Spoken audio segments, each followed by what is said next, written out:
ಈಗ ನಾನು ಟೂರಿಸಂ ಬಗ್ಗೆ ಮಾತಾಡ್ತಾ ಇದ್ದೀನಿ. Next cabinet I want to take it to Mangaluru. ಆ 340 ಕಿಲೋಮೀಟರ್ ಏನಿದೆ, ಮಂಗಳೂರವ್ರು ಎಷ್ಟು, ಇವರು ಕೇರಳ ಅವ್ರು ಯಾವ ರೀತಿ ಉಪಯೋಗಿಸ್ಕೊಂಡಿದ್ದಾರೆ, ಅದೇ ಇವ್ರು ಗೋವಾ ಯಾವ ರೀತಿ. ನಾವು ಗೋವಾಗೂ ಹೋಗೋದು ನಮಗೂ ಏನ್ ಕಡಿಮೆ ಇದೆ.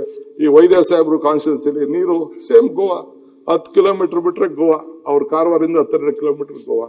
We have not utilise. ಪಾಪ ಮಕ್ಕಳೆಲ್ಲ ಕಾರವಾರಲ್ಲ ಎಲ್ಲ ವಾಪಸ್ಸು ಗೋವಾ ಹೋಗ್ಬಿಟ್ಟಿದ್ದಾರೆ, ಡೆಲ್ಲಿಗೆ ಹೋಗ್ತಿದ್ದಾರೆ, ಮಂಗಳೂರವರೆಲ್ಲ ಹೋಗ್ಬಿಟ್ಟಿದ್ದಾರೆ. ಅದಕ್ಕೆ ಪಾಪ all my friends of Mangaluru they all cooperated, ಅವ್ರು ಬಂದಿದ್ದಾರೆ.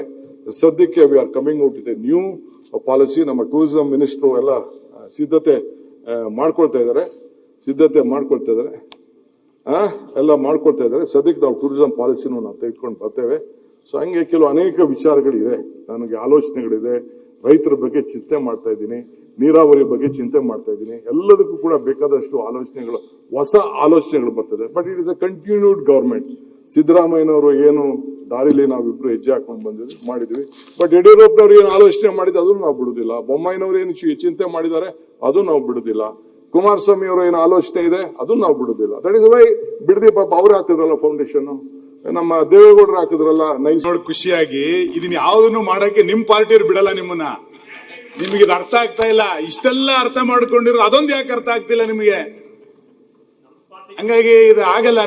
ನಿಮಗೆ ಮಂತ್ರಿಮಂಡಲ ಮಾಡ್ಲಿಕ್ಕೆ ನಿಮ್ ಹೈಕಮಾಂಡ್ ನಿಮಗೆ ಬಿಡ್ಲಿಲ್ಲ. ನಿಮ್ ಚಾಯ್ಸ್ ಎಲ್ಲಿದೆ ಹೈಕಮಾಂಡ್? ನಿಮ್ ಮಂತ್ರಿಮಂಡಲದಲ್ಲಿ ನಿಮ್ ಚಾಯ್ಸ್ ಯಾವ್ದು ಹೇಳಿ ನೋಡ. ಹೈಕಮಾಂಡ್ ಯಾವ್ದನ್ನು ನಿಮ್ಗೆ ಕೇಳೇ ಇಲ್ಲ, ಪಟ್ಟಿ ಅವರೇ ಕಳಿಸಿರೋದು. ನಿಮ್ಗೆ ಯಾವ್ದು ಚಾಯ್ಸ್ ಇಲ್ಲ. ಇದನ್ನೆಲ್ಲ ಮಾಡಕ್ ಮಾನ್ಯ ಮುಖ್ಯಮಂತ್ರಿಗಳ ಎಲ್ಲ ರೆಕಾರ್ಡಿಗೆ ಹೋಗುತ್ತೆ ಅಷ್ಟೇ, ಇನ್ಯಾವುದು ಆಗಲ್ಲ. ಗೊತ್ತಿದೆ ನಮಗೆ. ಆಯ್ತಪ್ಪ, ಆಯ್ತು ಬಿಡ್ರಿ. Say, Sunil, I don't believe in reading history. I don't believe in writing history. I believe in creating history. I will do my best. ಯಾವುದು ಸುಲಭವಾಗಂತೂ ಸಾಧ್ಯ ಇಲ್ಲ. ಎನಿಥಿಂಗ್ ಇಸ್ ಎಲ್ಲ ಸುಲಭ. ಈ ಮಧ್ಯೆ ನಮ್ಮ ಬ್ಯೂರೋಕ್ರಾಟ್ಸು ಅಷ್ಟು ಸುಲಭವಾಗಿ ಬಿಡುದಿಲ್ಲ, ನನಗೆ ಗೊತ್ತಿದೆ. ಕೋರ್ಟ್ಗಳಲ್ಲೂ ಕೂಡ ಬೇಕಾದಷ್ಟು PLಗಳು ಬರ್ತವೆ, ನೀವು ಬೇಕಾದಷ್ಟು ಟೀಕೆ ಮಾಡ್ತೀವಿ. ಎಲ್ಲದೂ ಕಷ್ಟ ಇದೆ. ನೀವು ಮಾಡ್ಬೇಕಾದ್ರೆ, ನಾನು ಮಾಡ್ಬೇಕಾದ್ರೆ. ಈಗ ಇದು ಕುಮಾರಸ್ವಾಮಿ ಅವರು ಬಿಡದಿ ಮಾಡಬೇಕು, 5 ಟೌನ್ಶಿಪ್ ಮಾಡಬೇಕು ಅಂತ ಶುರು ಮಾಡಿದ್ರು. Why could not do it?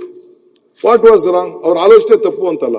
ಈಗ ಮಹಾರಾಷ್ಟ್ರ CM ಈಗ ಈ ಪ್ರಾಬ್ಲಮ್ ಬಂದು ಅಂತೇಳಿ ಏರ್ಪೋರ್ಟ್ ಇಂದ ಆಚೆ 80,000 ಎಕರೆ ಅಕ್ವೈರ್ ಮಾಡ್ತಾ ಇದ್ದಾರೆ. 80,000 ಎಕರೆ. ಮೋದಿ ಸಾಹೇಬ್ರು ಅಲ್ಲಿ ಗಿಫ್ಟ್ ಸಿಟಿ ಅಂತ ಮಾಡಿದ್ದಾರೆ. ನಾನು ಹೋಗಿ ಬಂದೆ ಗಿಫ್ಟ್ ಸಿಟಿಗೆ. ನೀವು ನೋಡಿದ್ರೆ, I think you have heard about that gift city.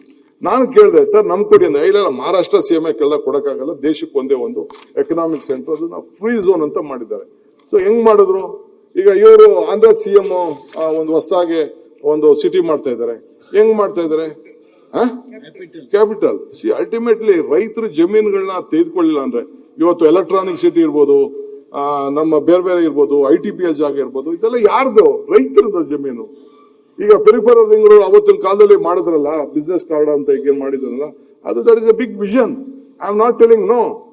ಎಲ್ಲ ಮಾಡಿದಂತ ಸಂದರ್ಭ ದೇವೇಗೌಡರು ಆಗ ಫ್ಲೈಓವರ್ ಮಾಡಿಸಿದ್ರು.